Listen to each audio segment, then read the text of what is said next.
ছক্কার ফুলঝুরি ফুটিয়ে সেঞ্চুরি তুলে নিলেন লিটন দাস। 10-4 ও 9 ছক্কায় 227 স্ট্রাইক রেটে দুর্দান্ত পারফরমেন্সে এবারের বিপিএলে প্রথম বাংলাদেশি পারফর্মার হিসেবে সেঞ্চুরি তুলে নিলেন লিটন দাস। সেঞ্চুরি করে যেন রাগ মিটালো লিটন দাস ঢাকার হেড কোচ খালেদ মাহমুদ সুজনের উপর।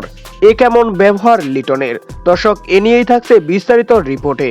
আসন্ন চ্যাম্পিয়ন ট্রফিতে 15 জনের দলে জায়গা হয়নি বাংলাদেশের ক্লাসিক ব্যাটসম্যান লিটন দাসের। সেই সাথে তাকে দেখানো হয়েছে পারফরমেন্সের ঘাটতিতে। ফর্মহীন ভুগতে থাকায় তাকে দল থেকে বাদ দিয়েছেন নির্বাচকরা। তবে আজ যেন বিপিএল এ সেঞ্চুরি করে সকল রাগ ঝাড়ল লিটন দাস।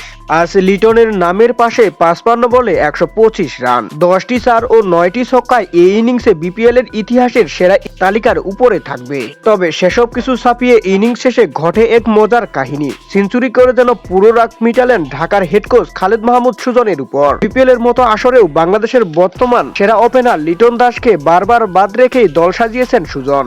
তাই তো সেঞ্চুরির পর প্যাভিলিয়নে ফেরার পথে সুজনের সাথে হাত মিলালো না লিটন। এতেই যেন বলদ হয়ে গেল খালেদ মাহমুদ সুজন।